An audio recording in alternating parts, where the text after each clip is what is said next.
Welcome to the video. My name is Christen. I'm a personal trainer. I'm an online fitness coach. And this is day 23, maybe, of me and my mustache. Still there. Well, I've kind of stalled out a little bit, and it's by my own doing. I really haven't put forth the effort that I've been meaning to. This morning I weighed in at 210.6 or 210.4. I started at 216, so I'm still down like 5.5 pounds. My original goal was to get to 205 by May 31st, and I don't think that that's going to be possible right now. And let me explain why first. When it comes to weight loss, is doing it so fast is not good. And let me elaborate on that a little bit.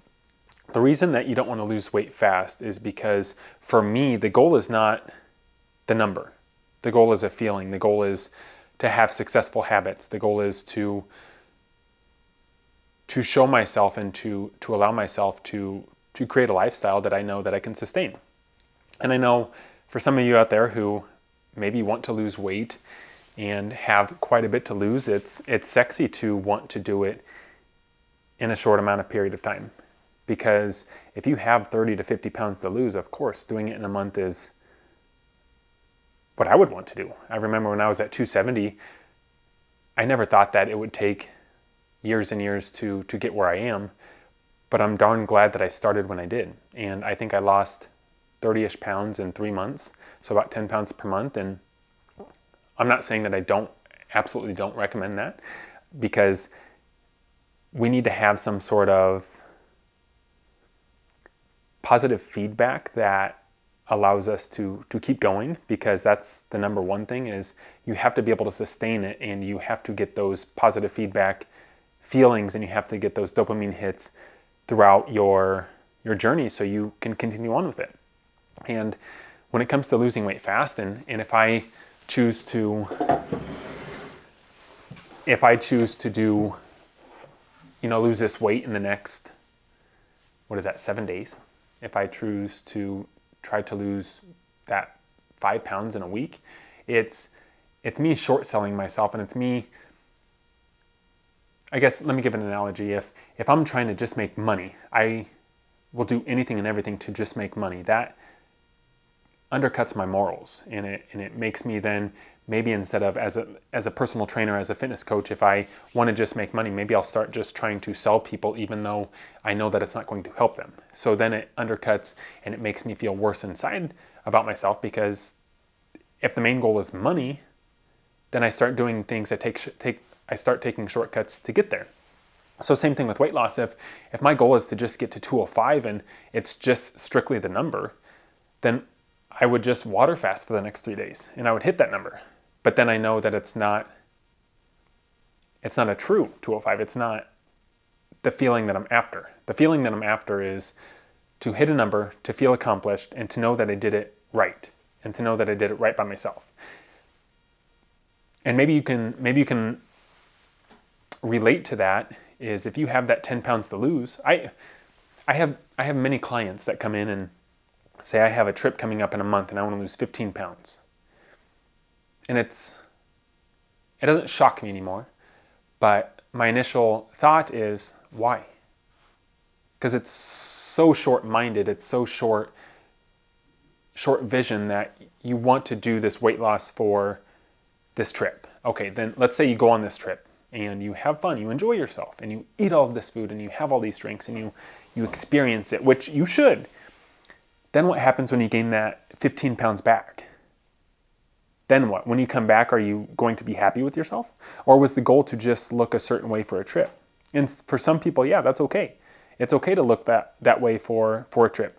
But that seems to me just to be an image. That seems to be, well, this is how I looked on this trip, and I can post my photos on Instagram, and people can see how I look for that moment in time. But what about cultivating a new lifestyle that you can sustain that? And that starts with doing more of the things that you like to do.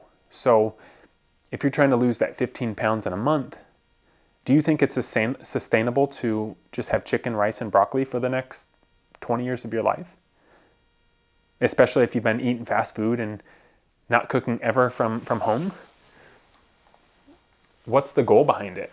And my coaching approach is lifestyle change. And I know that's a cliche statement, but it's how do I help you recognize your goals and start to feel the feelings that you experience underneath everything, but just maybe not know how to get to. So if you wake up every day for the last 6 months saying, oh man, I need to lose some weight because I'm overweight and I don't like the way I look, we can change those habits, and we can start to make these goals for ourselves that benefit us for the long term, for not just the next month, but for the next 5, 10, 15, the rest of your life, all of the years.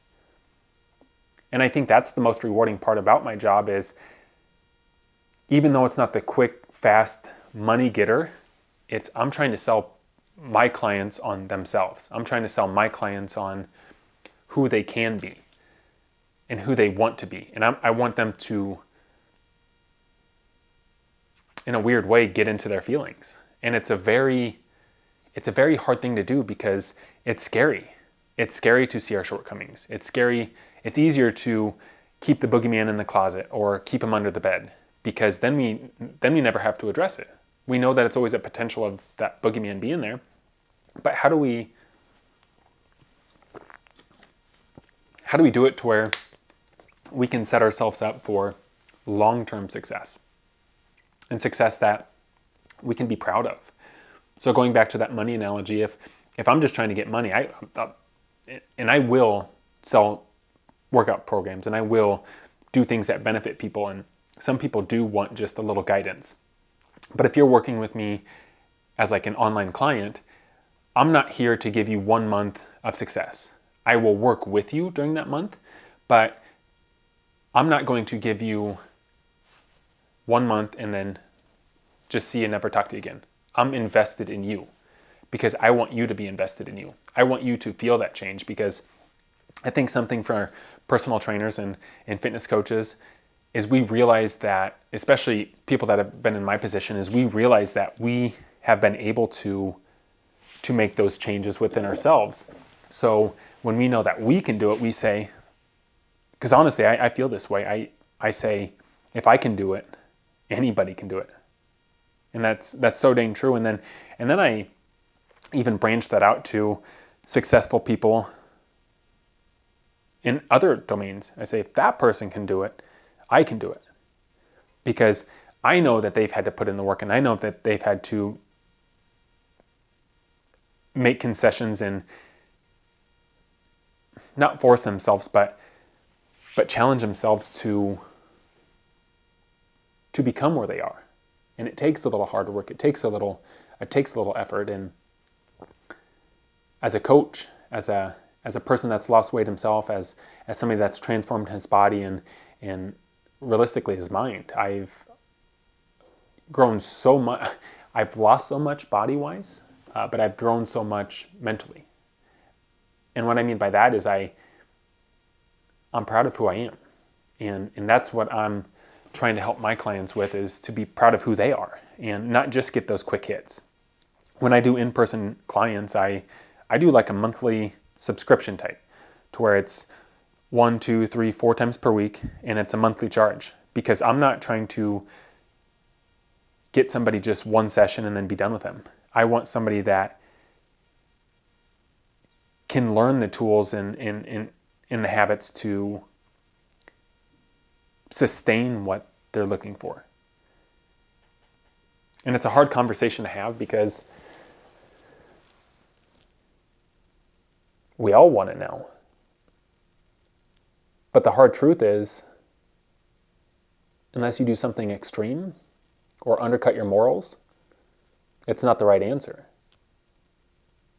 Now, some people, if somebody's 350 pounds compared to somebody that's 150 pounds, if somebody that's 350 wants to lose 15 pounds in a month, that'll be easier to do than somebody that's 150 pounds that wants to lose that weight in a month. But at some point, it's not sustainable to lose 15 pounds every single month for the next year. So ask yourself, why do you want it? And that's what I ask myself is why do I want it? Why do I want to coach? And I don't want to coach to give somebody false hope. I want to coach to instill those values and those habits and that belief in them that they can do it. Because when you transform yourself, it's more than just a physical transformation.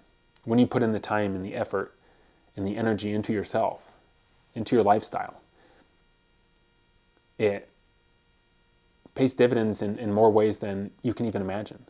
So if you're somebody out there that thinks that they want to do it now and get all of their success now, I'm okay with that because it's motivation. But then we have to transition into, what about the next 5 years? And it doesn't necessarily mean that person has to work with me for the next 5 years, but what about the next 5 years of your life? Then what are you going to do? Is it something that you can sustain? So what are the successful habits that come with it? And sometimes it takes work. It takes effort to figure out a plan for yourself where, when can I get my workouts in? Sometimes it takes effort to go shopping for your groceries and learning to cook new foods that are lower calorie, that are higher fiber, that are more satiating. It takes work, it takes effort. But I can attest to this as somebody that used to eat fast food all the time. I don't really have many cravings for it anymore. And that's just over the years I've learned to enjoy what I've done with my cooking. And it's nothing fancy, but it tastes good. And I think I get the added benefit of it providing for my son as well when I cook, is I see that, or I get that inherent positive feedback of, this is not just for me, this is me providing for him. And those are the types of things that I want my clients to notice is, why does something make you feel good? And why does something make you feel bad? Because I was in that spot to where I felt bad. And when my initial push was to eat less and move more, that was like this blueprint that gave me everything that I have now. Even though it was so raw, it was so blurry, but at least I knew what I was looking at. And then I honed that in even more. Then it turns into, okay, rather than just eat less, what about protein? What about the energy balance? What about my sleep habits? What about my drinking habits? What about my friendships and my mental health? What are the things that I'm consuming, not just food-wise, but what am I consuming media-wise? YouTube videos, podcasts. How am I benefiting myself for the long term? And that's that transformation that I've personally experienced. And the fun thing is I'm nowhere near where I want to be. So it's always going to be learning. It's always going to be curious. It's always going to be finding new ways to keep myself interested. And it's funny to think that, because as a kid, or as a student, I did not like school. If it doesn't interest me, it's hard for me to act interested. But people interest me. Seeing people have success with their health interests me. So then that pushes me to learn more about psychology. That pushes me to learn more about health and fitness. And that doesn't have to be you. But take the first step and say, how do I change myself? And then maybe after 6 months, you start to realize, I'm not as depressed all the time. Or I like the way that I feel. Because it's a lifelong journey that we only have one shot at. And there's downs, there's ups and downs. The other day I was just feeling blah for some reason. And that's okay too. Those things still happen. Reality is we are all humans. So ask yourself, why do you want this? And it doesn't have to be a physical body change. But why do you want this? If you go to the doctor and they say that you need to lose a few pounds because of your blood sugar or your cholesterol, that's a good motivator. But then once you hit that goal, do you go back the other way, or do you continue on with that lifestyle? And you keep those things in the back of your mind, your childhood, your interactions with people, and your history, and we keep those in our minds to where we can use for fuel in the future. And sometimes that anger, sometimes that frustration is a great motivator, but it transitions into gratefulness, and it transitions into, I'm doing this for me. I'm not doing this for anybody else. And that confidence that it gives is unmatched. And I've said this many times before, but when it's the end of the day and you lay your head on that pillow, you are the one that knows how you're feeling. Nobody else does. And so it's the honesty that matters. Being honest with ourselves. If you don't like something, quit doing it. If you're not doing something that you like more often, then try to do more of it.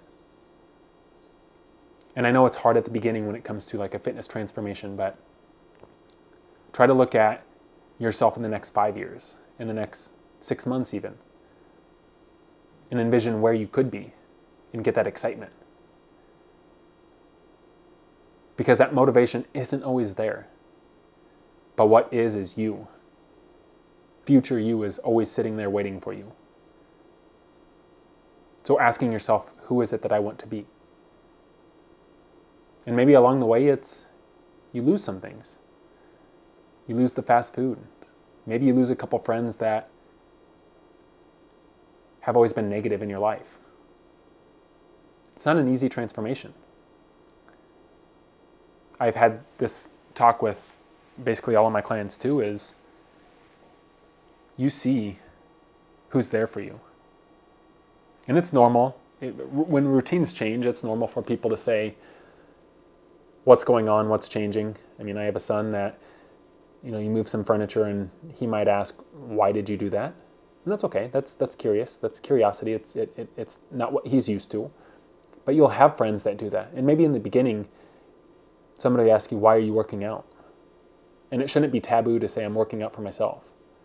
You'll have some friends that say that you're so worried about your body and how you look. But truthfully, only you know how you feel inside. I don't get that.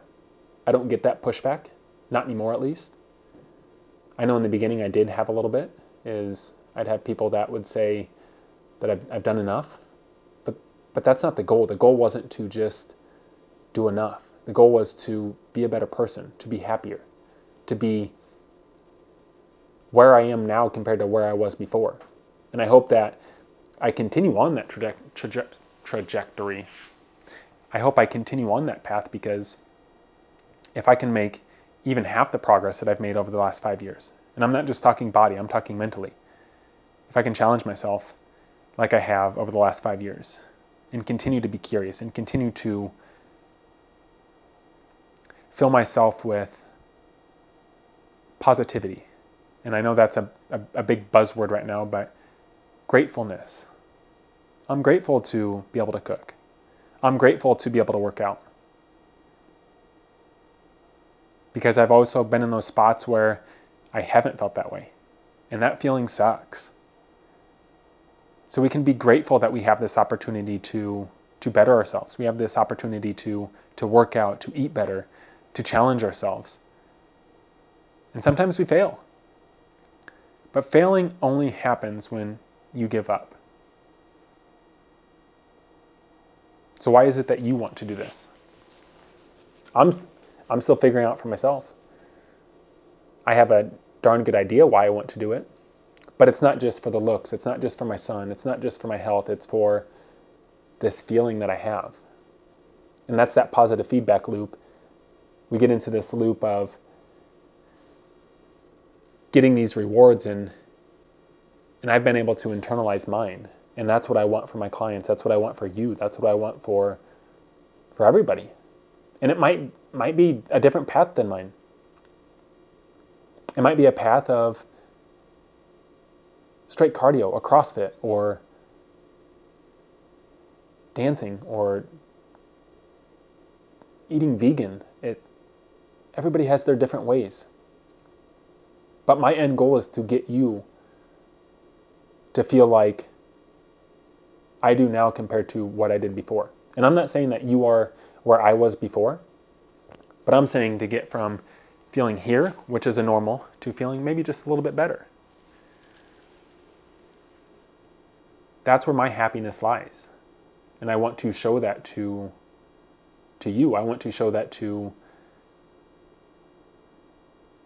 as many people as possible.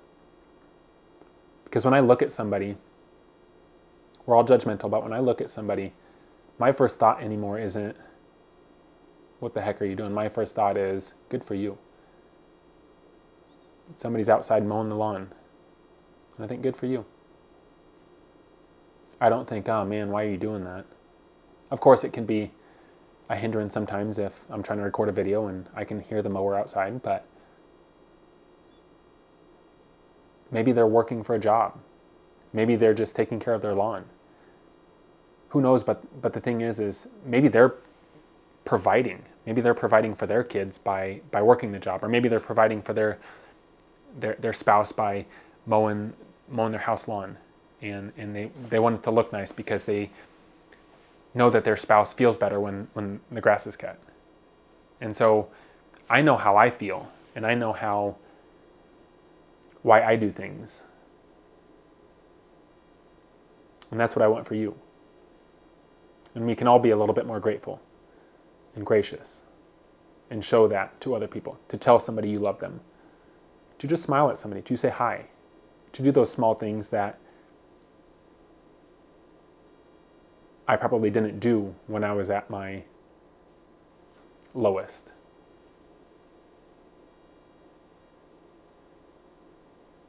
Thanks for the intimate talk. I appreciate it.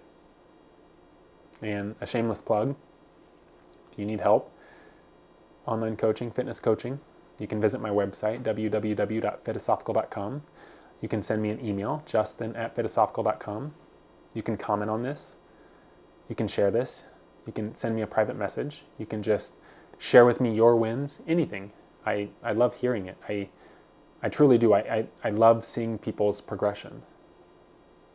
Everybody starts somewhere, and that's probably something that I've learned from having a son, is he wasn't everything he could be when he was 2 years old. Just like I'm not everything I could be at 33 years old. But as he's gotten older, and I've gotten to this point, I've really appreciated the work that I've put into myself. And it's not always been easy. But I think that same thing about my son is I've appreciated the stuff that he's done, the human he's becoming. And it's not always easy, because sometimes it's easier to just want to play video games as a kid, even as an adult.